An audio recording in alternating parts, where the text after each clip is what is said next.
موضع آخر بسم الله الرحمن الرحيم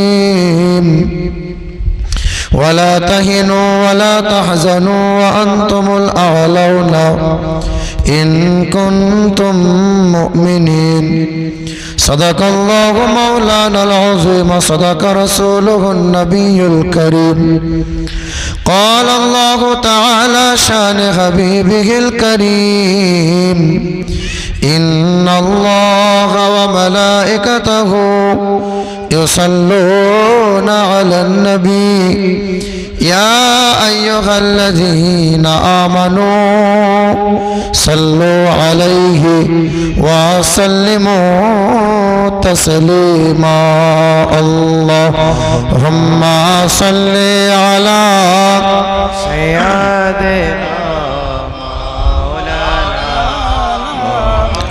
وعلى آل سيدنا مولانا محمد সাল্লাল্লাহু তাআলা আলাইহি ওয়াসাল্লাম। সমস্ত প্রশংসা সেই মহান মালিকের জন্য যিনি আমাদেরকে পৃথিবীর সর্বশ্রেষ্ঠ সম্পদ ঈমান দিয়েছেন, যিনি আমাদেরকে পৃথিবীর সর্বশ্রেষ্ঠ নবী দিয়েছেন, যিনি আমাদেরকে পৃথিবীর সর্বশ্রেষ্ঠ কিতাব দিয়েছেন, যিনি আমাদেরকে পৃথিবীর সর্বশ্রেষ্ঠ ধর্মে মুসলমান ঘরে পাঠিয়েছেন, আর মুসলমান ঘরে পাঠিয়ে আমাকে আপনাকে দুনিয়ার আগুন থেকে বাঁচিয়েছেন। আপনি মুসলমান, আমরা মুসলমান। মুসলমান বলে পৃথিবীর আগুন কোনোদিন আপনাকে পোড়াবে না। আর কাজে যদি মুসলমান হয়ে কবরে যেতে পারি তো আল্লাহ পাক কবরে আগুন থেকে বাঁচিয়ে নেবে, জাহান্নামের আগুন কোনোদিন স্পর্শ আমাদের করবে না। তিনি আল্লাহ যিনি দয়া করে মেহেরবানি করে রহমতের মজলিসে, ক্ষমা পাওয়ার মজলিসে, ফেরেশতাদের মাঝে রিয়াজুল জান্নাহ জান্নাতের বাগানে বসার তৌফিক দিয়েছেন। একটু আস্তে করে বলেন সুবহানাল্লাহ। তিনি আল্লাহ যার ইচ্ছাতে পৃথিবীতে এসেছি আমরা, আবার তারই ইচ্ছায় পৃথিবী থেকে চলে যাব। এসেছি কার ইচ্ছায়? বলেন বলেন। পৃথিবী থেকে যাব কার ইচ্ছায়? আর মধ্যখানে সময়টুকু কাটাবো কার ইচ্ছায়? কাটাচ্ছি কার ইচ্ছায়? আল্লাহর ইচ্ছায় কাটাচ্ছি বাবা। যদি আল্লাহর ইচ্ছা মতো কাটাতে পারতাম একজন আল্লাহর ওলি হয়ে যেতাম। আমার শিক্ষিত মুসলমান, আমার সুধী মানুষেরা, সমস্ত প্রশংসার মালিক হলেন আল্লাহ। আপনি যদি আপনার দেহের মাঝে আল্লাহর কুদরতি দেখতে চান, আপনি আল্লাহ পাকের কুদরতি খুঁজে পাবেন। দেখবেন হিন্দু সমাজের মানুষরা তারা বিশ্বাস করে আকাশের মালিক একজনা, বৃষ্টি দেয় আর একজনা, জমিনের মালিক আর একজনা, বিদ্যার মালিক একজনা, রুজির মালিক একজনা, লোহা লক্করের মালিক হলো আর একজনা। ওদের ওটা ধারণা, ওটা বিশ্বাস। কিন্তু আমাদের মালিক কয়জনা? এক। হিন্দু ধর্মগ্রন্থে লেখা আছে যে ও নমো ব্রহ্মাণ্ড প্রভাসিত নমো কল্যাণ শান্তি যুগে যুগে নমঃ। তিনি বিশ্ব ব্রহ্মাণ্ডের মালিক, তিনি হবেন নীল গগনের মালিক, তিনি হবেন বিদ্যার মালিক। হিন্দু সমাজের মানুষরা বিশ্বাস করে যে বিদ্যার মালিক হলো সরস্বতী।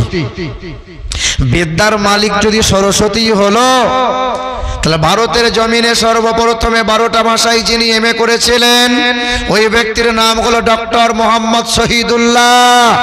ওই ব্যক্তির বিদ্যা দিল কে?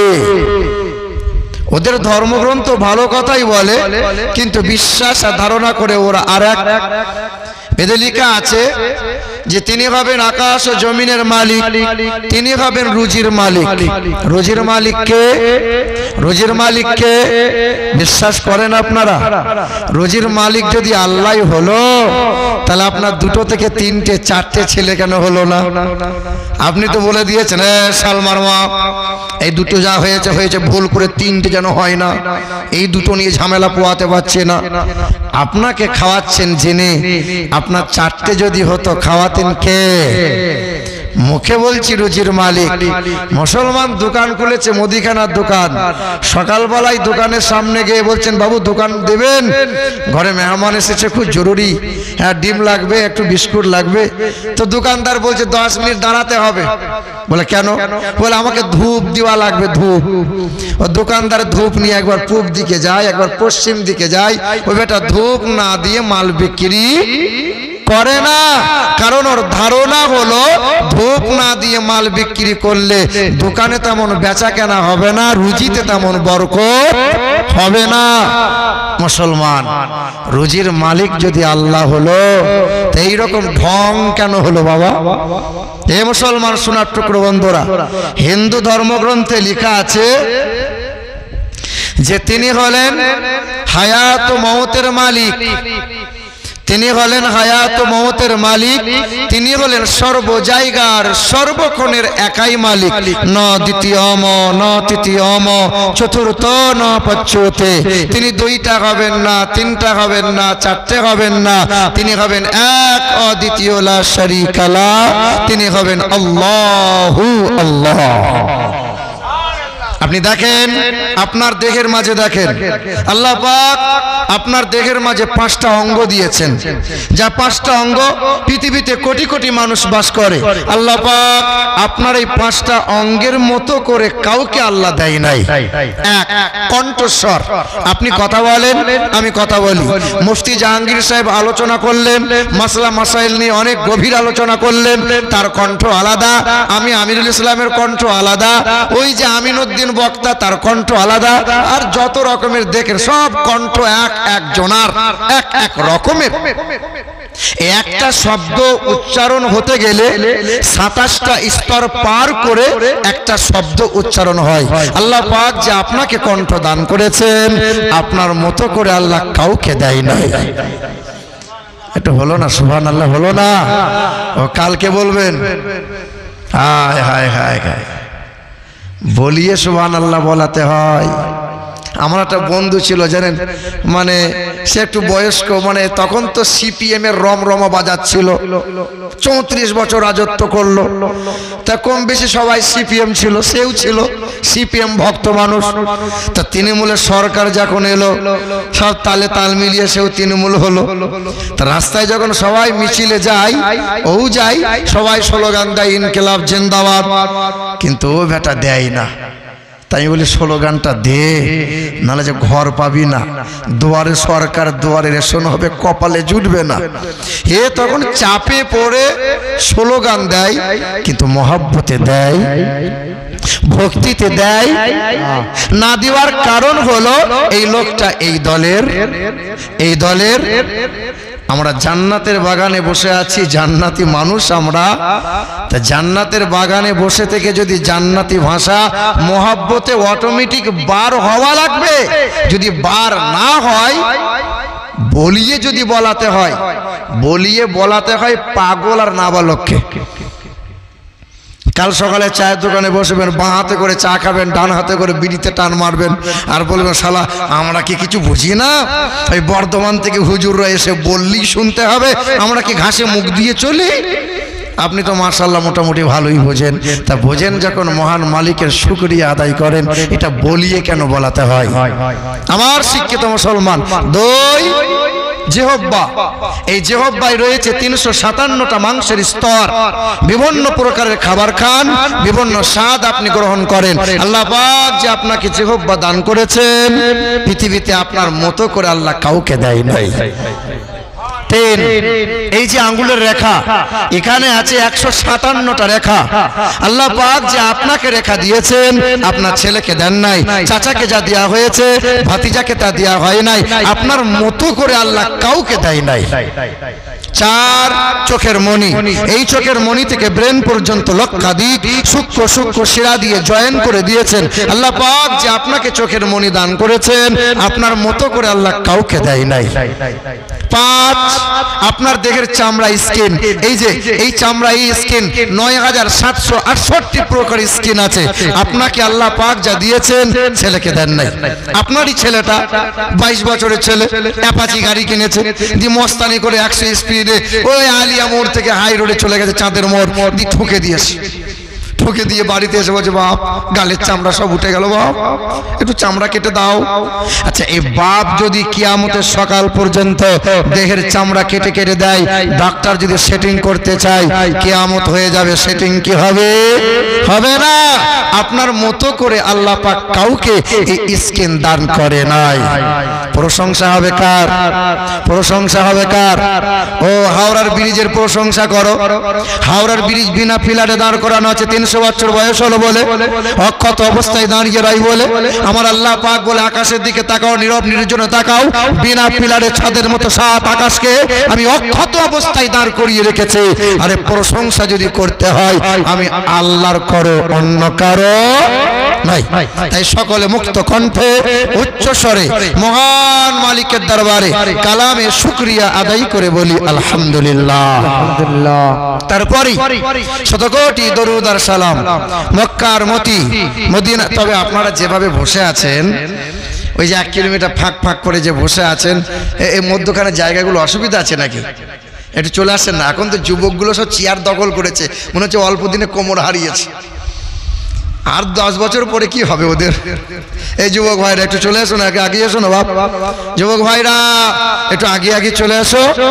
মাশাআল্লাহ, বেশিক্ষণ তো সময় নেই, খুব তাড়াতাড়ি শেষ করে দেবো আলহামদুলিল্লাহ।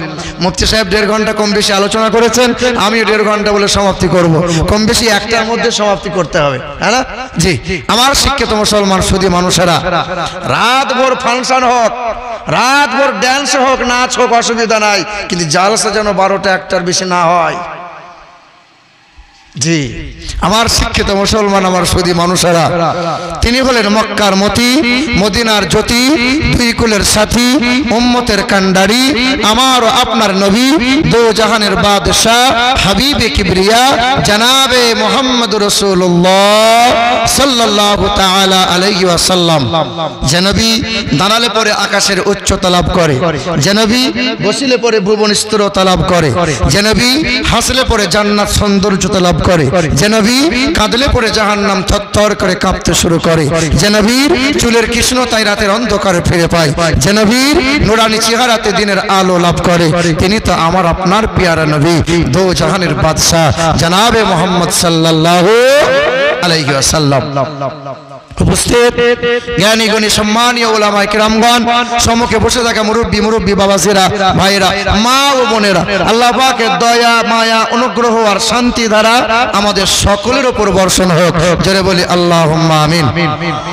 এই সবে রমজান মাস গেল। রমজান মাস মানে ইবাদতের মাস, রমজান মাস মানে মাগফিরাতের মাস, রমজান মাস মানে রহমতের মাস, রমজান মাস মানে কোরআন পড়ার মাস, রমজান মাস মানে কোরআন শোনার মাস, রমজান মাস মানে আল্লাহর পিয়ারা বান্দা হওয়ার মাস, রমজান মাস মানে মহান মালিকের দরবারে মাপ চাওয়ার মাস। রমজান মাস গেল, ঈদের চাঁদ উঠে গেল, আর 100-র মধ্যে 80টা মুসলমান ঈদের দিন ফজরের নামাজ বাদ গেল। আর ঈদের দিনে দেখি গোসল করে চুস পাঞ্জাবি পায়জামা পরে বগলে একটা জায়নামাজ গুঁজে নিয়ে ঈদের ময়দানে গেছে। আর ইমাম সাহেব সোজাসুজি বসেছে, মনে হচ্ছে বাদশাহ আকবর বসে আছে। ঈদ গেল, নামাজি মুসল্লি কত হারিয়ে গেল, গেছে না যায় নাই? হে মুসলমান সোনার টুকরো বন্ধুরা, এখনো যে ঈদের চাঁদ উঠলো না, ফিলিস্তিনের মাটিতে ঈদের যে চাঁদ উঠে নাই, এখনো যে ঈদের দিনে আর্তনাদ ছাড়া কিছুই শোনা যায় নাই, এখনো লাখ লাখ মুসলমান শিশু মাসুম বাচ্চাদের রক্ত ছাড়া দেখে রক্ত মাখা চেহারা নিয়ে খালি থালা নিয়ে রাস্তায় দাঁড়িয়ে শুধু চেয়েছিল একটু খোরমা খেজুর দাও, একটু পায়েস দাও। ঈদের দিনে সবাই যখন খুশিতে মাতোয়ারা হয়েছিলাম, তোমারই জাত ভাই মুসলমান, গাজার মুসলমান, ফিলিস্তিনের মুসলমান শুধু কান্নায় আর কান্নায়, আর্তনাদ ছাড়া ঈদের দিনে কিছুই শোনা যায় নাই। 75 বছর ধরে মসজিদুল আকসার উপর আক্রমণ করে মুসলমানদের প্রতি অত্যাচার, দাজ্জালের অনুসারী ইসরাইল তারা, ইমাম মেহেদী আলাইহিস সালাতু ওয়াস সালামের অনুসারী ফিলিস্তিনের মুসলমান তারা। ফিলিস্তিনের মুসলমান কারো মা আছে তো বাচ্চা নাই, বাচ্চা আছে তো মা বাপ কেউ নাই, ভাই আছে তো বোন নাই, বোন আছে তো ভাই নাই। লাখ লাখ মুসলমান শহীদ হয়ে গেল, একবারও পিছনের দিকে তাকিয়ে দেখে নাই। শিশু মাসুম বাচ্চা থেকে বৃদ্ধ বৃদ্ধা সবাই ইসলামের জন্য, কোরআনের জন্য আগিয়ে দিয়েছে, জীবন দিয়েছে, নিজেকে বিসর্জন দিয়েছে। আমি আপনি মুসলমান, বাংলার মুসলমান, রমজান পার করেছি, কয় ওয়াক্তে কয়দিন কোন সময় চোখের পানি ফেলে একটু মুনাজাতে দোয়া করলাম? আরে মুসলমানের সবচেয়ে বড় হাতিয়ার তো দোয়া। আপনি তো একবারও বলতে পারলেন না মালিক পাসপোর্ট নাই, ভিসা নাই, থাকলে একবার ফিলিস্তিনে গিয়ে দাঁড়াতাম। হে দয়ার মালিক, সবচেয়ে বড় হাতিয়ার তো দোয়া। হে দয়ার মালিক, তুমি যেমন জালিম বাদশা আবরাকাকে তুমি যেমন ধ্বংস করেছো ছোট্ট ছোট্ট পাখি দিয়ে, ছোট ছোট কাকড় নিক্ষেপ করেছিলে, হস্ত বাহিনী সহ সব যেমন জাহান্নামে ধূলিসাৎ করে দিয়েছিলে, হে দয়ার মালিক তুমি তো পারো জালিমগুলোকে ধ্বংস করে দিতে। একটা বারের জন্য আমি আপনি বলতে পারি নাই, একটা বারের জন্য চোখের পানিটা ফেলতে পারি নাই। মুসলমান সোনার টুকরো বন্ধুরা, আমার সদী মানুষেরা, আজ আপনি ভারতের দিকে তাকিয়ে দেখেন, 400 বছরের মসজিদ 1528 সালে তৈরি হলো, 92 ডিসেম্বরে শহীদ করে দিল, জানুয়ারির 22 তারিখে সেই মসজিদ মন্দির বানিয়ে রাম মন্দির উদ্বোধন করে দিল। তলায় তলায় তলায় তলায় দেখে মালদহ ডিস্ট্রিক্টে ওই আদিনার মসজিদ জাতীয় সড়কের পাশে 1359 সালে তৈরি হয়েছিল, শাহ সেকেন্দার বানিয়েছিল। যে মসজিদে 260টা গম্বুজ ছিল, কম বেশি 320টা আপনার পিলার ছিল।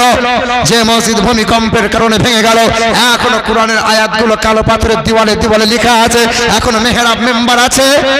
মুসলমান সেই মসজিদে দাঁড়ালে পড়ে চোখের পানি ভরবে। এখন যুবক যুবতীরা সেখানে গিয়ে চুমু খাওয়া করে, সেখানে গিয়ে ফুর্তি মারে।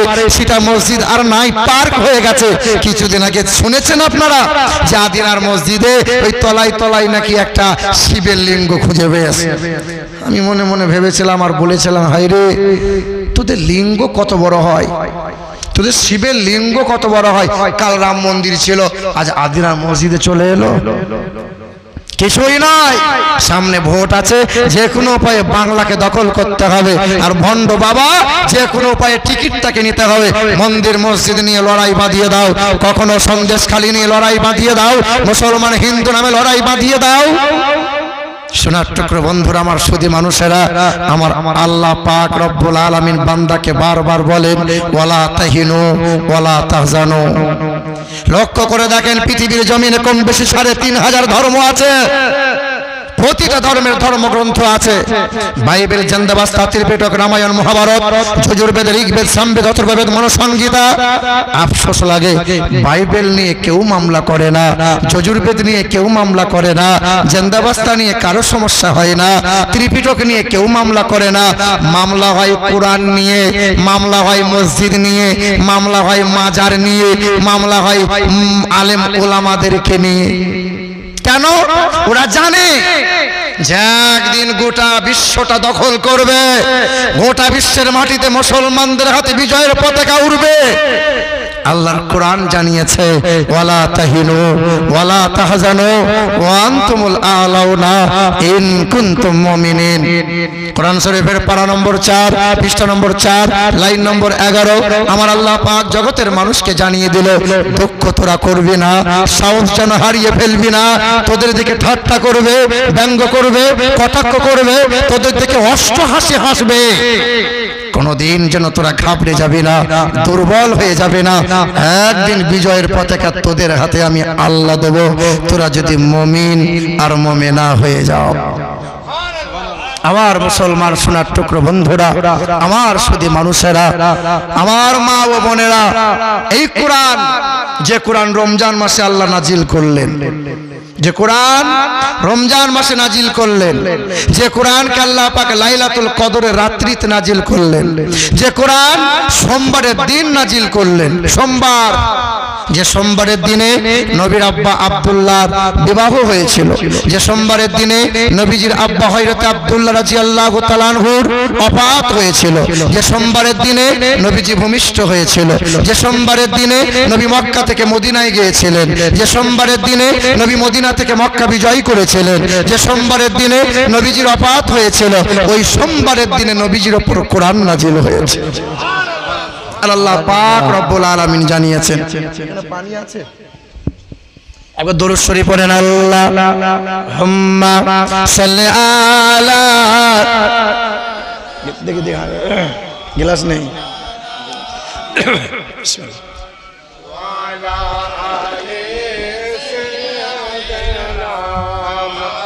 ওই বাড়ি থেকে ফিল্টার জল নিয়ে আসুন, নরমাল।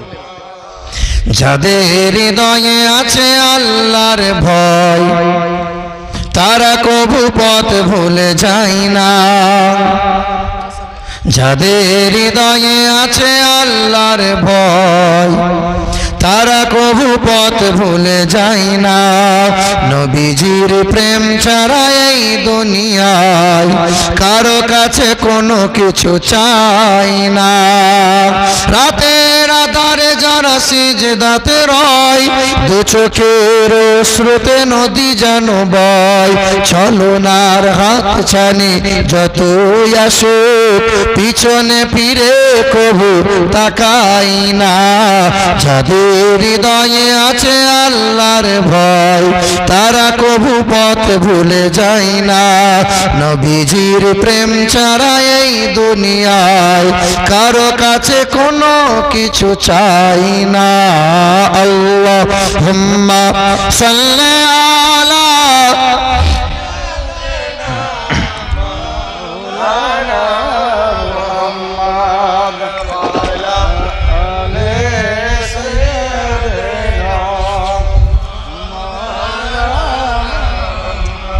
বাবাজিরা, ভাইরা আমার, পৃথিবীর জমির ওরা মন্দিরগুলোকে ভেঙে মসজিদগুলোকে ভেঙে মন্দির বানিয়ে নেবে, মাজারগুলো গুঁড়িয়ে দেবে, মাদ্রাসাগুলো ভেঙে দেবে।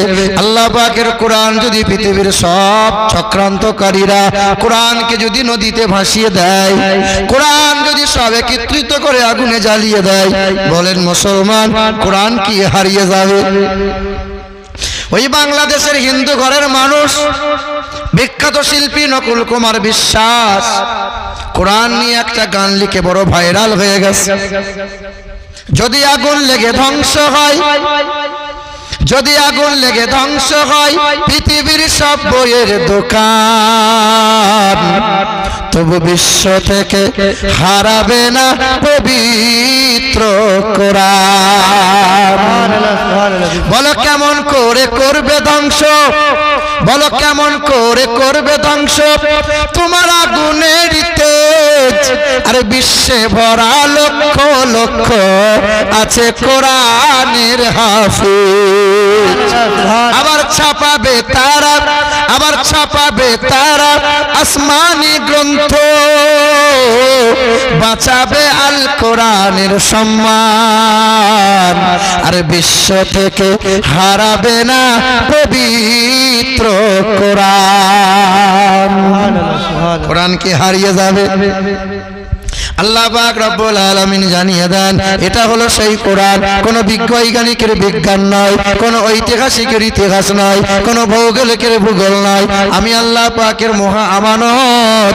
বাবার কাছে ছেলে যেমন আমানত, কন্যা যেমন পিতার কাছে আমানত, বিবি যেমন স্বামীর কাছে আমানত, অন্ধ মানুষটা চোখওয়ালার কাছে যেমন আমানত, অসুস্থ মানুষটা সুস্থ মানুষের কাছে যেমন আমানত, আমি আল্লাহ পাকের মহা আমানত হলো কোরআন।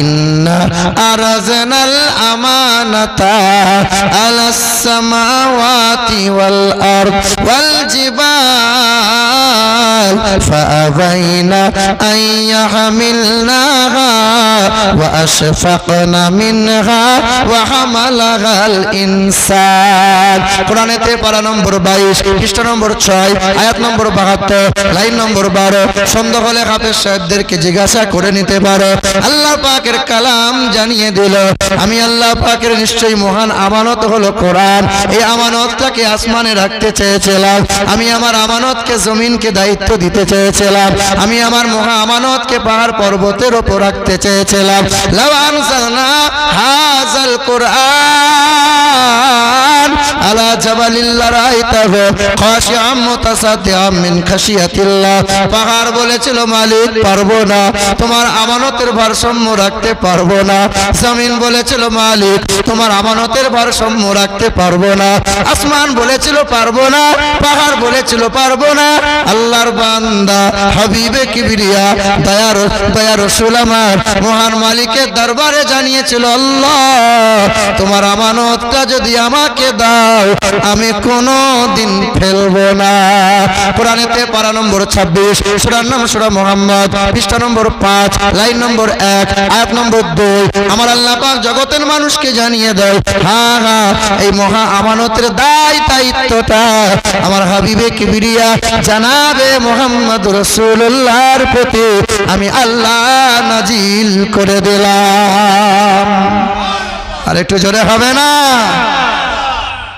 বাবাজিরা ভাইরা আমার পৃথিবীর জমিনে যত বড় বৈজ্ঞানিকরা দেখতে পান পৃথিবীর যত বড় বড় দার্শনিকদেরকে দেখতে পাবেন ইতিহাস খুলে দেখেন কোরআনের যারা ভুলবার করতে চেয়েছিল ইসলামের যারা অপমান করতে চেয়েছিল এই কোরআনের শীতল হাওয়া পেয়ে দলে দলে ঝাঁকে ঝাঁকে মানুষেরা কালেমা পড়ে ঈমান নিয়ে এসেছে খবর নিয়ে দেখেন এই ফ্রান্সের বিখ্যাত মমির সার্জন তার নাম ডক্টর মরিস বুকাইলি মিশরে গিয়েছিলেন ইসলামিক কনফারেন্সে হাজির হয়েছিলেন ওলামারা বক্তব্য দিয়েছিলেন বক্তব্য শুনছিলেন ওলামাদের বক্তব্য ছিল জালিকাল কিতাব লা রাইবা ফি কোরআনে কোনো ভুল নাই কোরআনে কোনো ত্রুটি নাই সন্দেহের কোনো অবকাশ নাই এই মানুষটা শুনেছিল অট্টহাসি হেসেছিল সাংবাদিকরা প্রশ্ন করেছিল স্যার আপনি হাসছেন কেন ওই দিন ডক্টর মরিস বুকাইলি বলেছিল বাইবেলে ভুলবার করেছে জান্দাবাস্তায় ভুলবার করেছে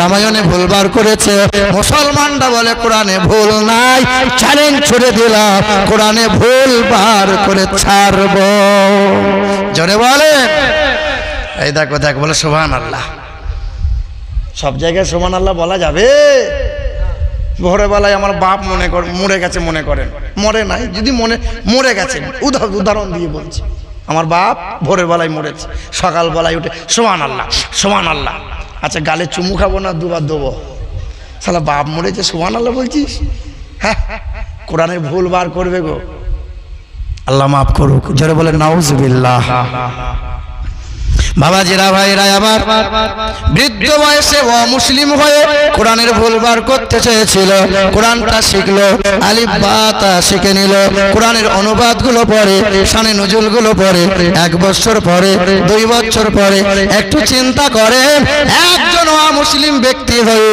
কোরআন আয়াত আনে কোরআনের তাফসীর পড়ে কোরআনের অনুবাদগুলো পড়ে আমরা মুসলমান 20 বছর নামাজ পড়ি 10 বছর নামাজ পড়ি চুলগুলো সাদা হয়ে গেল চামড়াগুলো জড়িয়ে গেল 4টে সূরা নিয়ে 20 বছর চলে আজও 5টা সূরা হলো না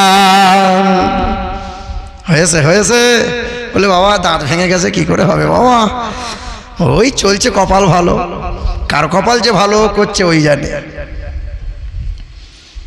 বাবাজিরা ভাইরা আমার 1980 সালে কোরআন পড়া শিখে নিল 5 বছর রিসার্চ করার পরে সাংবাদিকদের সম্মুখে দাঁড়িয়েছিল সাংবাদিকরা জিজ্ঞাসা করেছিল স্যার কোরআনের কোন জায়গায় ভুলবার করলেন বলেন ওই দিন ডক্টর মরিস বুকাইলি কোরআনকে বুকে নিয়েছিল বারবার কোরআনের চুমা দিয়েছিল অমুসলিম হয়ে ওই মানুষটা বলেছিল বাইবেলে ভুলবার করেছি জান্দাবাস্তায় ভুলবার করেছি রামায়ণে ভুলবার করেছে এই কোরআনে ভুলবার করতে গেলাম বিন্দু মাত্র তো ভুল পেলাম না কোরআন পড়ে পড়ে পড়ে পড়ে দেখলাম আর খুঁজে পেলাম নবী মুহাম্মদ রাসূলুল্লাহ সঙ্গে সঙ্গে মানুষটা কালেমা পড়ে নেয়, নিজের নামটা পাল্টে দিয়ে নাম রেখে দিল সুলাইমান। বেশি দূরকার কথা বলছি না, বছর খানিকের কথা বলে দিয়ে যাই। মালদা ডিস্ট্রিক্টে একটা থানা আছে, থানার নাম হলো পুকুরিয়া। নাম শুনেছেন? ওই পুকুরিয়া থানার আন্ডারে বামন ঘরের ছেলে, ছেলেটার বয়স হবে 26 বছর। ছেলেটা ডবল এমএ কমপ্লিট করেছে, গলায় পইতে নিয়ে ওই ছেলে হঠাৎ করে ফোন দিয়েছিল। আপনার নাম আমিরুল ইসলাম? হ্যাঁ। আপনি বেদ পুরাণ তো খুব বলেন, আপনার কাছে আমার অনেক প্রশ্ন আছে। তাই বললাম বাবু সাক্ষাতে না ফোনে? তা বলে আমি আপনার সাথে দেখা করবো। তো আসো। ধর্মভীরু ছেলে, ওই ছেলের মনে মনে তামান্না, ওই ছেলে আমার সাক্ষাতে যখন হাজির হলো, অবাক হয়ে যাবেন, অবাক হয়ে যাবেন। ওই মুসলিম ছেলে আমাকে জিজ্ঞাসা করলো, বলেন তো 4 বেদে মুহাম্মদের কথা কতবার বলা আছে? আমি বললাম 4 বেদে নবী মুহাম্মদ রাসূলুল্লাহ সাল্লাল্লাহু আলাইহি ওয়াসাল্লামের কথা কম বেশি 71 বার বলা হয়েছে। তবে মুহাম্মদ মুহাম্মদ বলে বলা নাই। ইন্দ্রজোনা উপস্রোত নামে নারাশংসা ভবিষ্যতে, তার নাম এসেছে নারাশংসা।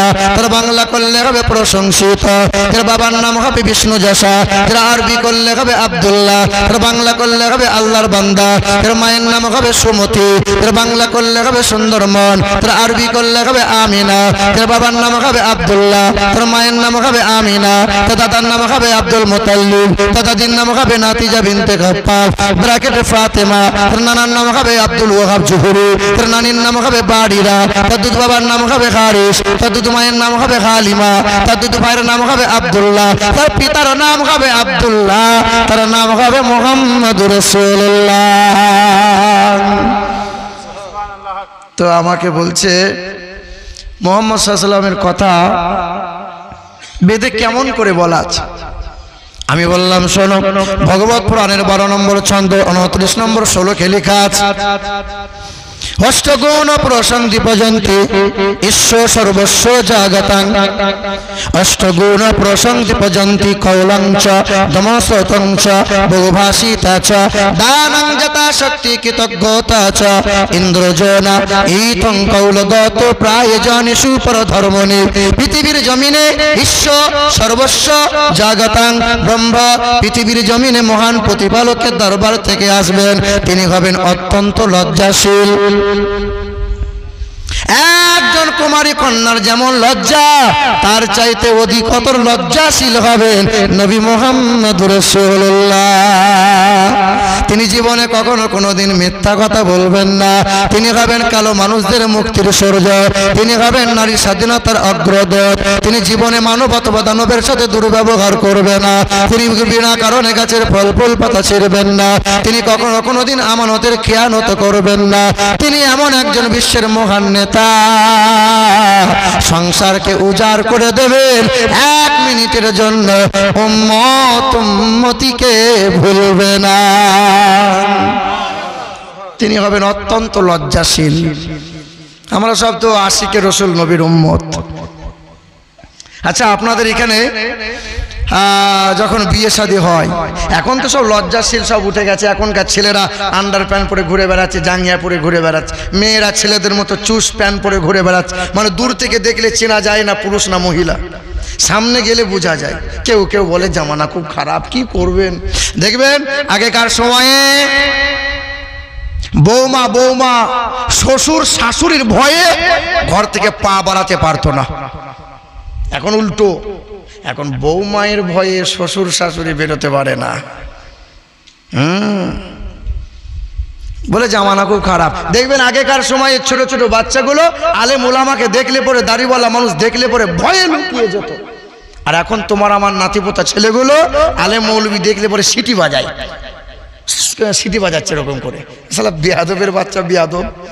কেউ কেউ বলে জামানা খুব খারাপ গো, কি করবেন? নবী বললেন জামানাকে গাল দিও না, জামানা ঠিক আছে, মানুষগুলো সব বদলে গেছে।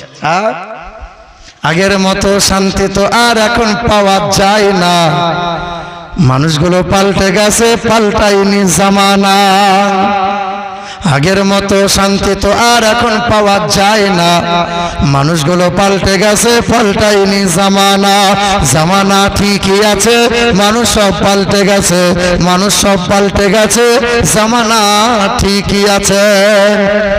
চুলগুলো খাটো খাটো, প্যান্ট শার্ট আঁটো সাঁটো, সানগ্লাস চোখে তার যেন কোনো জমিদার। সুজোড়া পায়ে দিয়ে কাঁধে এক ব্যাগ নিয়ে, সুজোড়া পায়ে দিয়ে কাঁধে এক ব্যাগ নিয়ে, ঠোঁটে দিয়ে লিপস্টিক, হাসে শুধু ফিক ফিক। মানে দূর থেকে দেখে মনে হচ্ছে পুরুষ মানুষ, না না পুরুষ লয় পুরুষ। আবার কাছে গিয়ে দেখি না, কাছে গিয়ে দেখি গাই এ তো পুরুষ মানুষ না, মাশাআল্লাহ দাঁড়িয়ে আছে মিস জড়ি না। আরে আগের মতো শান্তি তো আর এখন পাওয়া যায় না। মানুষগুলো পাল্টে গেছে, পাল্টায়নি জামানা। ঠিক কিনা বলেন? আবার আমাদের এখানে যখন বিয়ে শাদী হয়, ওই গায়ে হলুদ হয়, গায়ে হলুদ। আচ্ছা বলেন, ওই যে ছেলেদের গায়ে হলুদটা মাখাই কে? কে মাখাই গো? বলে ভাবি মাখাই। আরে সংসারে সবচেয়ে বেশি ভাবিকে পর্দা করতে হয় দেওরের কাছে। দেওর এমন একটা সাংঘাতিক বিচ্যুতি মাল, ও যখন তখন ভাবিকে জাহান্নামের রাস্তা ধরে হবে। সবচেয়ে বেশি ভাবিকে পর্দা করতে হয়, সবচেয়ে সাবধান হতে হয় দেওরকে। আর গায়ে হলুদের দিন ভাবি হলুদ নিয়ে কোথায় কোথায় মাখায়, কোথায় কোথায় হাত দেয়, লজ্জা নাই শরম নাই। এই যে হারাম কাজ করলে কি করে, শরম হলো না?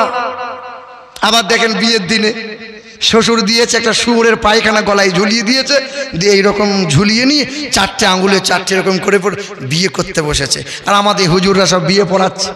একবারও হুজুর আয় হারাম জিনিস গলায় ঝুলিয়েছ, এসব খোলা লাগবে, যে এসব খোলা লাগবে, এটা হারাম। বিয়ে শাদী হয়ে গেল, বাসর রাতে বা বিয়ের পরের দিন বউয়ের গলা ধরে এরকম করে ছবি তুলছে, কিচিক করে ছবি তুলে দিয়ে ফেসবুকে ছেড়ে, দেখ দেখ আমার মালটা দেখ দেখ। লজ্জা লাগে না, শরম লাগে না?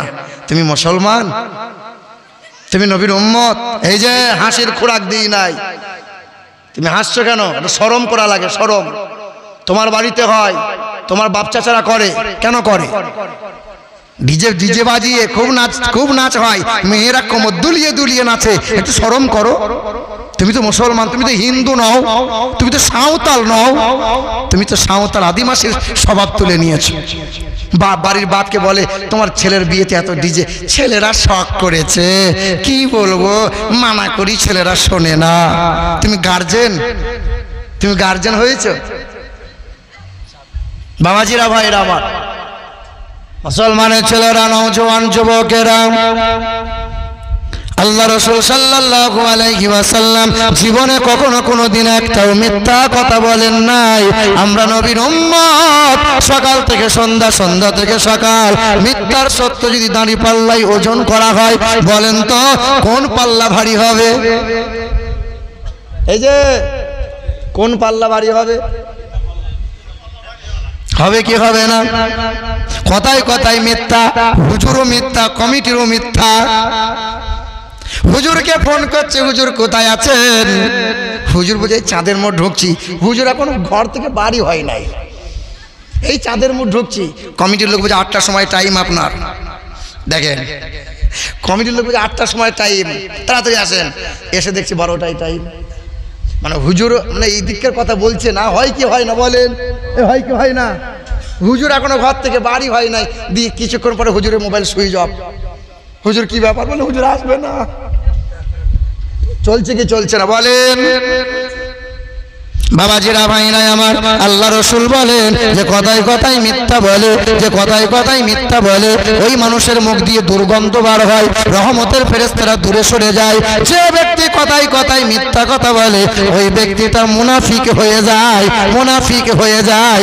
হায় হায়, মুনাফিকের জায়গা হলো জাহান্নাম। আর জাহান্নাম তো কাফেররা যাবে। ফিরাউন হলো কাফের, জাহান্নামী। সাদ্দাত জাহান্নামে যাবে, নমরুদ জাহান্নামে যাবে, জালুত জাহান্নামে যাবে, করুন জাহান্নামে যাবে, আবু জেহেল, আবু লাহাব, উতবা, শাইবা কাফের জাহান্নামে যাবে। আর জাহান্নামে তল দেশে নিম্ন স্তরে মুনাফিকরা যাবে। বলবেন হুজুর মুনাফিকরা কোন দেশে পয়দা হয়? হিন্দু দেখেন, হিন্দুস্তানে হিন্দু পাওয়া যায়, মায়ানমারে যান বৈধ পাওয়া যাবে, আমেরিকায় যান খ্রিস্টান পাওয়া যাবে, পাকিস্তান, বাংলাদেশ, আফগানিস্তান, ভারতে মুসলমান পাওয়া যাবে। মুনাফিক কোথায় পাওয়া যায় গো? আরে মুনাফিক কোনো দেশে যাওয়া লাগবে না, মুনাফিক কোনো শহরে যাওয়া লাগবে না, মুনাফিক আপনারই এলাকায়, আপনারই মহল্লায়, আপনারই মসজিদে আবার নামাজও পড়ে, আবার গালে দাড়িও রাখে, আবার সুন্দর সাধুর মতো লিবাসও পরে, আবার সামনে গিয়ে বলে হুজুর হুজুর, আবার পিছনে গিয়ে হুজুর লয়রে মাল খেজুর, দুমুখো বলে, কি বলেন আছে না নাই? এ মুসলমান সোনার টুকরো বন্ধুরা, আমার সুধী মানুষেরা, মুনাফিক হয়ে যেও না। গোটা বিশ্বের মাটিতে মুসলমান যখন মার খায়, একদল মুনাফিক বক্তা স্টেজে বসে বসে মুসলমানদের বিভ্রান্ত সৃষ্টি করে দেয়।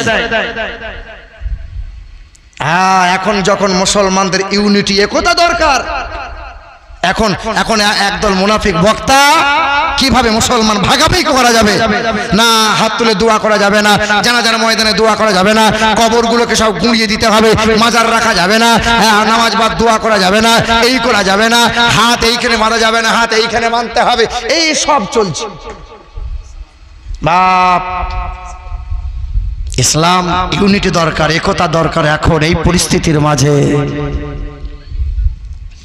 বাবাজিরা, ভাইরা আমার, বেশি লম্বা চওড়া নয়, কথাগুলো মনে রেখে দেন। ওই বামুন ঘরের ছেলেটাকে আমার বক্তব্য শোনাচ্ছিলাম, ওই বামুন ঘরের ছেলেটা শুনতেছিল।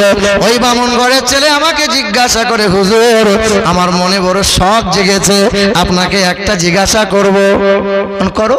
বলে, মোহাম্মদ দেখতে কেমন ছিল?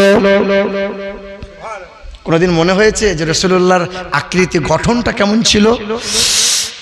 ওই বামুন ঘরের ছেলে বলে, আমি শ্রী চৈতন্য জীবনী পড়েছি, আমি রামকৃষ্ণ জীবনী পড়েছি, আমি গুরু নানকের জীবনীটা বললাম, গোপালক ব্রহ্মচারী জীবনীটা বললাম। হ্যাঁ হ্যাঁ, আমার মনে বড় জানতে ইচ্ছা করে নবী মুহাম্মদ দেখতে কেমন ছিল।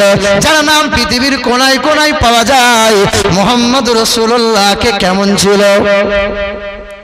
আমি বললাম, শোনো, আল্লাহ রাসূল সাল্লাল্লাহু আলাইহি ওয়াসাল্লাম তাল গাছের মতো লম্বা ছিলেন না, নবী আমার খুব বেটে ছিলেন না, নবী আমার মাঝারি ছিলেন, সুদর্শন পুরুষ ছিলেন। হযরতে জাবের রাদিয়াল্লাহু তাআলা আনহু বলেন, আমি রাসূলুল্লাহকে সকাল বেলায় দেখতাম, আমি আমার রাসূলুল্লাহকে দুপুর বেলায় দেখতাম, আমি আমার রাসূলুল্লাহকে সন্ধ্যা বেলায় দেখতাম। সকাল বেলায় যদি আমার রাসূলুল্লাহকে দেখতে না পেতাম, আমার দিন ভালো যেত না। সন্ধ্যা বেলায় নবীর পবিত্র যদি শ্রবণ না করতাম, আমার হাত ভালো কাটতো না। আমি রাসূলুল্লাহকে চামড়া চোখ দিয়ে দেখেছি, আমার নবীর রংটা ছিল লাইট গোলাপি রঙের ছিল, আর মনে হতে জানো আল্লাহ রাসূলকে চাঁদি দিয়ে আল্লাহ মুড়িয়েছিল। নবীজির রংটা গোলাপি রঙের ছিল, আর এমন ঝকমক ঝকমক করতো, মনে হতো চাঁদি ধাতু দিয়ে নবীকে মোড়ানো ছিল। আল্লাহ রাসূলের মাথা মোবারকটা খুব মোটা ছিল না, ছোট্ট ছিল না, মাঝারি ছিল। নবীজির চুল মোবারক গুলো কোকড়ানো কোকড়ানো, না না কোকড়ানো ছিল না। আল্লাহ নবীর চুল মোবারকটা সোজা সোজা ছিল না, আল্লাহ নবীর চুল মোবারকটা ঢেউ খেলানো ছিল। নবীজিকে সব সময় চুল আঁচড়ানো লাগতো না। আবু সুফিয়ান যখন অমুসলিম ছিল, আবু সুফিয়ান বলেছিল, বেঈমান কাফের গুলোকে বলেছিল, শোনো, পৃথিবীতে রোমের বাদশা দেখলাম, মিশরের বাদশা দেখলাম, অনেক রাজা বাদশা দেখেছি, তবে এমন রাজা বাদশা আমি কাউকে দেখি নাই যার চুলগুলো নেওয়ার জন্য মানুষেরা হুড়োহুড়ি করে, যার অজু করার শেষ পানিটা নেওয়ার জন্য মানুষের কাতারে কাতারে লাইনে দাঁড়িয়ে থাকে। তিনি কোনো রাজা বাদশা নয়, মিশরের নয়, রোমের নয়, তিনি হলেন দো জাহানের বাদশা জনাবে মুহাম্মদ রাসূলুল্লাহ। এমন রাজা বাদশা আমি কাউকে দেখি নাই যার চুল যখন তিনি ছোট করতেন তো চুলগুলো মাটিতে পড়তে দিত না, মাটিতে পড়তে দিত না, চুল নেওয়ার জন্য মানুষ হুড়োহুড়ি করত। আহারে আল্লাহ নবীর বুড়ো মুবারকটা, নবীজির বুড়ো মুবারকটা, নবীজির চক্ষুটা ডাগর ডাগর ছিল। জান্নাতি হুরদের চোখ যেমন হবে সেই রকম ডাগর ডাগর নবীজির চক্ষু মুবারকটা ছিল। আল্লাহ নবীর বুড়ো মুবারকটা সরু ছিল, একটু বাঁকানো ছিল। আল্লাহ নবীর বুড়ো মুবারকটা জোড়া ছিল। নবী যখন রাগান্বিত হয়ে যেতেন, নবী যখন রাগান্বিত হয়ে যেতেন, আল্লাহ নবীর বুড়ো মুবারক থেকে এই মাথার চুল মুবারক পর্যন্ত একটা শিরা লম্বা হয়ে ফুলে যেত। আল্লাহ নবীর নাকটা শীষ হয়েছিল, নবীজির দাঁত মুবারক গুলো একটু ফাঁকা ফাঁকা হয়েছিল। জানো নাকি আল্লাহ নবী থুতু মুবারকটা কেমন ছিল? আল্লাহ নবী থুতু মুবারকটা গন্ধ কুমার পানিতে দেওয়া হয়েছে, আজও গন্ধ কুমার পানি মিষ্টি হয়ে গেছে। আল্লাহ নবী থুতু মুবারকটা আবু বকরের পায়ে বীজ মালিশ করে দেওয়া হয়েছে, সঙ্গে সঙ্গে সাপের বিষ পানি হয়ে গেছে।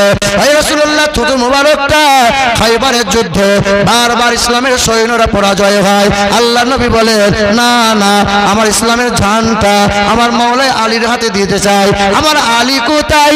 ইয়া রাসূলুল্লাহ, আলী চোখ উঠেছে। নবী আমার থুতু মুবারকটা নিয়ে মাওলা আলীর চোখে বুলিয়ে দিলেন।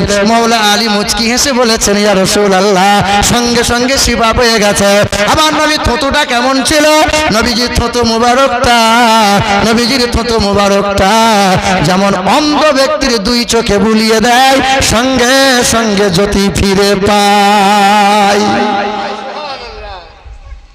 জানো আমার রাসূলুল্লাহর কথা কেমন ছিল? একজন মক্কাতে ঝাড়ফুঁক এসে, ঝাড়ফুঁক মানে ঝাড়ফুঁক করে না, ঝাড়ফুঁক ফুঁক দেয়। তো মক্কাতে একজন মুসলিম ঝাড়ফুঁকওয়ালা এসেছে। তা বেঈমান কাফেররা বলছে, তুমি এসেছো ভালো হয়েছে, আমাদের মক্কাতে একটা পাগল আছে, নাউজুবিল্লাহ, আমাদের মক্কা নগরীতে একটা পাগল আছে, আব্দুল্লাহ বেটা মোহাম্মদ তার নাম, ঝেড়ে ফুঁকে দাও না, ঝেড়ে ফুঁকে দাও। ঠিক আছে, নিয়ে চলো। আল্লাহ রাসূল মরুভূমির বালুচরে বসে আছেন। এমন সময় ঝাড়ফুঁকওয়ালা গিয়ে বলছে, হ্যাঁ মোহাম্মদ, আমি তোমাকে ঝাড়ফুঁক করবো। আল্লাহ রাসূল বললেন, নাহমাদুহু ওয়া নাস্তাঈনু ওয়া নাস্তাগফিরু মান ইয়াহদিহিল্লাহু ফালা মুদিল্লা লাহু ওয়া মান ইউদ্লিলহু ফালা হাদিয়া লাহু। ঝাড়ফুঁকওয়ালা বলছেন, কি বললেন আরেকবার শোনান। আল্লাহ রাসূল আবার বললেন, নাহমাদুহু ওয়া নাস্তাঈনুহু ওয়া নাস্তাগফিরু মান ইয়াহদিহিল্লাহু ফালা মুদিল্লা লাহু ওয়া মান ইউদ্লিলহু ফালা হাদিয়া লাহু। আলহামদুলিল্লাহ, সমস্ত প্রশংসা মহান মালিকের, আমার আল্লাহ আমার জন্য যথেষ্ট। রাসূলুল্লাহ যখন মহান মালিকের গুণগান করলেন মিষ্টি ভাষায়, নবীকে বলছেন আর একবার শোনান। আল্লাহ নবী 3 বার শুনিয়েছে। ঝাড়ফুঁকওয়ালা বলে, ঝাড়ফুঁক আমি করব না, আপনার মিষ্টি ভাষায় আমি আপনার পদতলে জায়গা নিতে চাই। নবীজির কথা এমন ছিল। হ্যাঁ, জানো আমার রাসূলুল্লাহর হাতটা কেমন ছিল? আল্লাহ নবী হাত দিয়ে কালো কাদাকার চেহারাতে বুলিয়েছিলেন, চেহারা নুরানি হয়েছে। আল্লাহর নবীর হাত মোবারকটা কেমন ছিল? কুষ্ঠব্যাধির গায়ে হাত বুলিয়েছিল, সঙ্গে সঙ্গে শিফা পেয়েছিল। নবীজির আঙুলটা কেমন ছিল? আকাশের দিকে শাহাদাত আঙুলটা ইশারা করেছিল, আকাশের চাঁদ জাদু টুকরো হয়েছিল।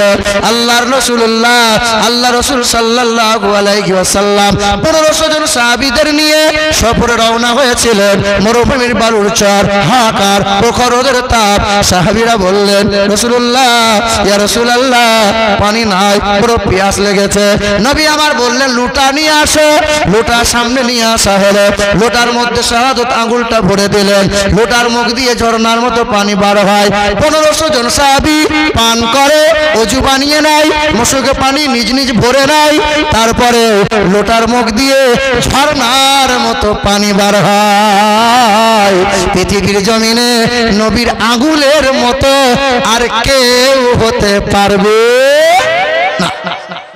আর আমি যদি তোমার মতো না হয়, তোমার মা যদি খালার মতো না হয়, চাচা যদি বাপের মতো না হয়, কেমনে বলো নবী আমাদের মতো? আরে নবীর রাসূলুল্লাহ সাল্লাল্লাহু আলাইহি ওয়াসাল্লামের কোন দিক দিয়ে পৃথিবীর কোন বৈজ্ঞানিক, পৃথিবীর কোন পীর ফকির, পৃথিবীর কোন পণ্ডিত, পৃথিবীর কোন দার্শনিক আমার রাসূলুল্লাহর বিন্দু মাত্র যোগ্যতা অর্জন করার ক্ষমতা নাই। কারণ আল্লাহ পাক আমার রাসূলুল্লাহকে অতুলনীয় করে বানিয়েছেন। আল্লাহ নবীর পা কেমন ছিল? নবীজির কদম মুবারকটা ছিল, নবী আমার বালিতে পা রাখতেন, পায়ের ছাপ পড়তো না। নবী আমার মাটিতে পা রাখতেন, পায়ের নিশানা পড়তো না। ইতিহাস সাক্ষ্য দেয়, সোনার পানি দিয়ে হাদিসের কিতাবে পাওয়া যায় আল্লাহ রাসূল আমার পাথরের উপরে পা রেখে দিতেন, সঙ্গে সঙ্গে পাথরে নবীর পায়ের নিশানা পড়ে যেত। শুনছে? ওই যে বললাম মালদা ডিস্ট্রিক্টে পুকুরিয়া থানার আন্ডারে, গ্রামের নামটা বলছি না। ছেলেটার নাম ছিল রমেশ ব্যানার্জি, বামুনগড়ের ছেলে ছিল, ছেলের গলায় পইতে ছিল, 26 বছরের ছেলে ছিল। ছেলেটার চোখে তখন পানিতে ছলছল করছিল। ছেলেটা আমাকে বলছে, হুজুর এই গলার পইতেটা আপনার কাছে খুলে দিয়ে গেলাম, আজও আছে আমার কাছে রাখা, রেখে দিয়েছি। এটা আপনার কাছে খুলে রেখে দিয়ে গেলাম, আপনার কাছ থেকে আমি কিছু নিয়ে যেতে চাই। তাই বললাম বাংলায় কোরআনের অনুবাদ আছে, কানজুল ইমান নাও। তো বলে হুজুর শুধু কোরআন নিয়ে যাব না, আর কি নিবি? বলে কালমা লা ইলাহা ইল্লাল্লাহু মুহাম্মাদুর রাসূলুল্লাহ। ছেলেটা কালমা পড়ে নিল, আমি একটা নাম দিলাম, ওই নামটা হলো আনাস। ছেলেটার নাম দিলাম। ছেলেটা কোরআন বুকে নিয়ে বাড়ি চলে গেল। কিছুদিন আগেই টাকারে জালসা করতে গিয়েছিলাম, ছেলেটার গালে দাড়ি রয়েছে, মাথায় টুপি দিয়েছে, আর চেনা যায় না, আর চেনা যায় না। ছেলেটা আমার সামনে এসে বলে, হুজুর ভালো আছেন, আমার জন্য দোয়া করবেন, আমার জন্য দোয়া করবেন। আমি জিজ্ঞাসা করি তুমি কে? বলে আমাকে চিনতে পারেন না, আমার নাম ছিল রমেশ, আজ আমি আশিকে রাসূল হয়ে গেছি। তুমি তো মুসলমানের ছেলে, তুমি কেন পারলে না? তোমার আগ্রহ নাই, তোমার চেষ্টা নাই, তোমার ভক্তি নাই, তুমি পারবে না। মুসলমান বাবারা, ভাইরা আমার, ছেলেগুলোকে মানুষ করেন। এই ছেলে আপনি তো বাপ হয়েছেন, মা হয়েছেন। সকালবেলায় ছেলে মোবাইল ঘাঁটে, 2 বছরের ছেলে খেতে যায় মোবাইল দেখে, শুতে যায় তো মোবাইল দেখে, ভোরের বেলায় ছেলে ঘুমায় না, মা বলছে জান জ্বালাস না, মোবাইল দেখ, মোবাইল দেখ। 4 বছরের ছেলে মোবাইল, 6 বছরের ছেলে মোবাইল, 10 বছরের ছেলে 24 ঘন্টা মোবাইল ঘাঁটে। বাপ একবারও কিছু বলে না। বাপ যখন বুড়ো হবে, বুড়ি হবে, কপালে মুড়ো ঝাঁটা ছাড়া অন্য কিছু পাবে না। আল্লাহ পাক বলেন, ইয়া আইয়ুহাল্লাযীনা আমানু লা তুলহিকুম আমওয়ালুকুম ওয়ালা আওলাদুকুম আন যিকরিল্লাহ। কোরআন শরীফের পারা নম্বর 28, সূরার নাম সূরা মুনাফিকুন, পৃষ্ঠা নম্বর 14, লাইন নম্বর 11, আয়াত নম্বর 10। আল্লাহ পাক জগতের মানুষকে জানিয়ে দেয়, কোরআন খুলে দেখো মুসলমান। আল্লাহ পাক বলে, আমার ঈমানদারেরা, তোমাদের প্রকাশ্য শত্রু হলো শয়তান, তার সাথে কখনো যেন পীড়িত করবে না। আর আমি আল্লাহ পাকের 2টো ঘোষণা, এক হলো তোমাদের সম্পদ, এক হলো সন্তান। এই 2টো জিনিস যেন আমি আল্লাহর ইচ্ছার বাইরে চালাবে না। সকালবেলায় হয়, বাপ শিখিয়েছে, সকালবেলায় গুড মর্নিং বলতে হয়। পোতা দাদুকে বলছে, দাদু গুড নাইট, দাদু গুড নাইট। আর দাদু তো খুশিতে বাগে বাগ হয়ে গেছে, আমার পোতা গুড মর্নিং গুড নাইট বলতে পারে। বাপ হয়ে শেখাতে পারলে না, আসসালামু আলাইকুম। বাপ হয়ে ছেলেকে সালাম দেওয়া শেখাও, ছেলে হয়ে বাবাকে সালাম দাও, বাবা হয়ে কন্যাকে সালাম দাও, বিবি হয়ে স্বামীকে সালাম দাও, স্বামী হয়ে বিবিকে সালাম দাও। আল্লাহ রাসূল বলেন, যে সংসারে সালাম বেশি বেশি হয়, ছেলে মেয়ে সবাই সালাম দেয়, ওই সংসারে আল্লাহ রহমত আর মহব্বত বেশি বেশি বরকতে মালামাল করে দেয়। একজন নবীর সাহাবী আল্লাহ রাসূলের কাছে গিয়ে বলছেন, ইয়া রাসূলুল্লাহ, আমার বিবি আমাকে সহ্য করতে পারে না, আমার বিবি আমাকে ভালোবাসে না। দেখবেন এই কিছুদিন আগে বুঝলেন, আমি আর মামার বাড়ি গিয়েছিলাম, রোজার মাস, মামার বাড়ি গেছি, একটু সাদকা টাদকা করবো, আত্মীয় স্বজন আছে। তো সব আত্মীয় পরিবার পরিজন, কেউ খালা হয়, কেউ মামি হয়, সম্পর্কে হয়, কেউ এরকম হয় না হয়। তো গিয়েছি, রাস্তায় দিচ্ছে এক দল। আমার খালা কোথা গিয়েছিল গো? বলে ব্যাংকে গেলাম বাপ, ব্যাংকে এই যে মাস পেরিয়ে গেছে, লক্ষ্মী ভাণ্ডারের টাকা তুলতে গেলাম বাপ, 1000 টাকা পেলাম, আমি 1000 টাকা পেলাম, এ 1000 টাকা পেলো, আর কুদালের মা 2000 টাকা পেলো। বাপ বাপরে, কি করে 2000 টাকা হয়? এই মমতা খালা কি বিচার সঠিক করলো? ও 2000 পাবে আর আমি 1000 কেন পাবো? আনো খালা, ওই কোদালের বাপ নাই বলে বেধবা ভাতা পাই, 2000 টাকা হয়। তোমার হাত দুটো জোরে বলছে, বাপ তুই দোয়া কর বাপ, দেশ বিদেশ ঘুরে বেড়াচ্ছিস বাপ, দোয়া করে দে বাপ, তোর বুড়ো খালুটা যেন মরে যায়। হ্যাঁ গো, তারপরে সর্বনাশ, তৌবা তৌবা, কি বলছো খালা? বলছে বাপ দোয়া টোয়া করে দে বাপ, দেশ বিদেশ ঘুরে বেড়াচ্ছিস, তো খালু যেন মরে যায়।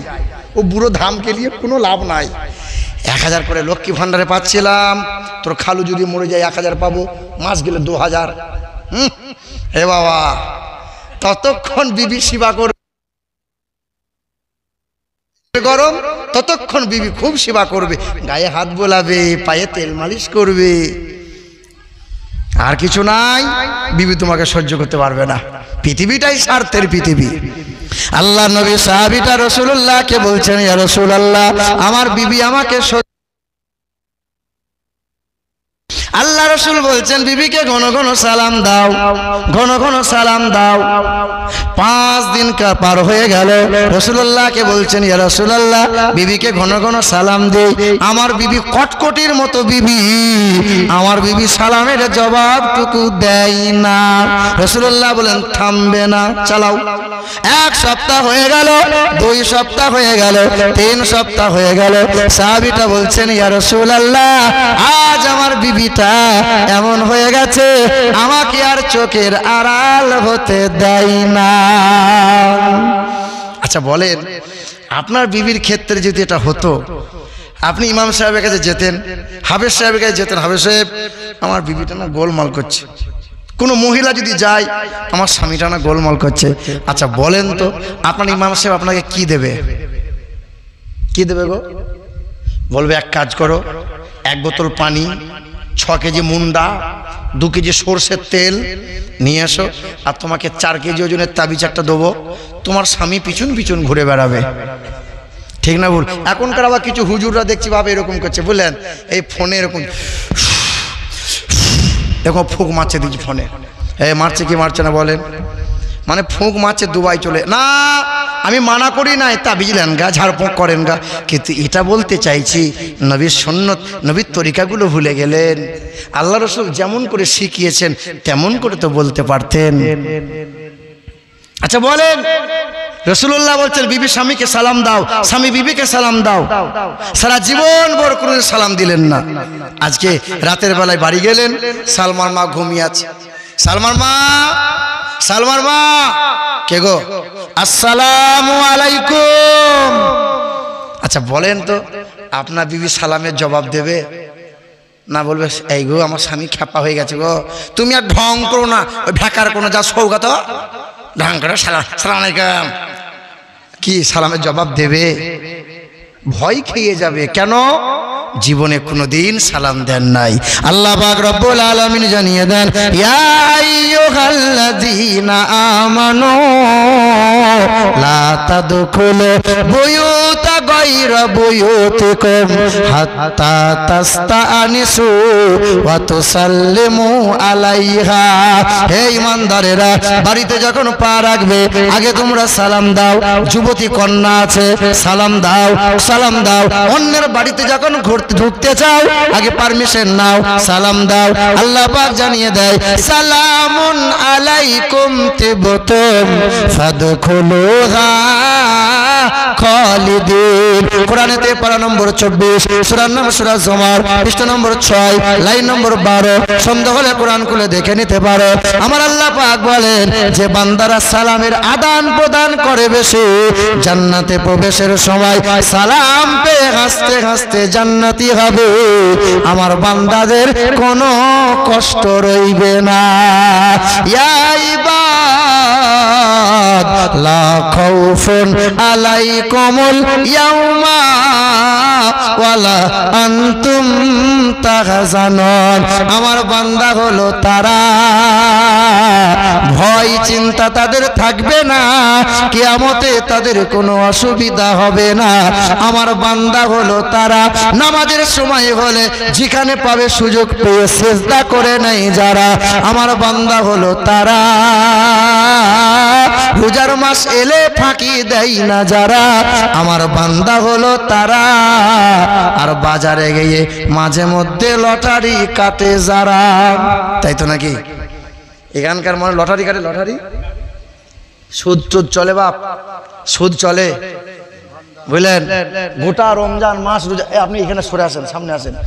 গোটা রমজান মাস রোজা রেখেছে, যে ঈদের দিনে আপনার এই দুটো ছেলে যুবক মোটর সাইকেলে হাই রোড ওখানে চলে গেছে, যে বড় একটা হোটেলে বসে বসে ম্যানেজার দুটো বোতল দাও, বোতল। তা বোতল খাবে মানে হারাম খাবে, মদ খাবে। তো একটা ছেলে বলছে কষা মাংস হলে ভালো হতো না? তো বল ম্যানেজার, মাংস হবে? বলে হবে। তা বলছে সাবধানে, হুজুর বলেছে ঝটকা খাওয়া যাবে না, হালাল নাকি জিজ্ঞাসা কর। বলছে মুরগিটা হালাল তো? তা ম্যানেজার বলছে হারাম খোর কোথাকারে, খাচ্ছিস কি বে, তুই খাচ্ছিস কি? গলা পর্যন্ত সুদ। দিয়ে ইমাম সাহেব কি বলছে, হুজুর এত রোজা রাখছি, এত দোয়া করছি, কাজ হচ্ছে না। কাজ হবে? আমার গ্রামে একজন হাজি সাহেব বলেন, হালসাল হজ করে এসেছে, হ্যাঁ, তিনটে ছেলে 3 লাখ করে মানে 2 লাখ করে নিয়েছে, 6 লাখ টাকা বিয়ে দেওয়ার সময়। সুদের কারবার মাশাআল্লাহ ভালোই চালাতো, এখন টাকা পয়সা হয়েছে, যে উমরা করে এসেছে, একটা কালো দড়ি আর লম্বা একটা জুব্বা সস্তায় মাল কিনে নিয়ে এসছে। আর নামাজের টাইম হয়, কালো দড়িটা এরকম করে বেঁধে আর লম্বা জুব্বাটা পরে বড় একটা তসবিহ নিয়ে সুবহানাল্লাহ সুবহানাল্লাহ সুবহানাল্লাহ। আর মাল এরকম করছে কেন? বলে হাজি সাহেব, বলে ও মাল হজ করে এলো, প্লেন তো ভেঙে যাওয়ার কথা ছিল। 3 ছেলে 6 লাখ টাকা নগদ নিয়েছে। আনু হাজি সাহেব 6 লাখ টাকা বিআইকে ফেরত দিয়েছ? আমি হাজি সাহেব হজ করে এসেছি, আমি হজ করে তো কি কচু হয়েছে তোমার হজ, হারাম খেয়ে গলা পর্যন্ত হারাম খেয়ে তুমি হজ করতে গেলে, তুমি ছেলের বিয়েতে লাখ টাকা পণ নিয়েছো, তুমি তো সুদের কারবার করেছো, এই মানুষের সাথে জড়িত পাপে তুমি যে লিপ্ত হয়েছো, তুমি কি ফেরত দিয়েছো?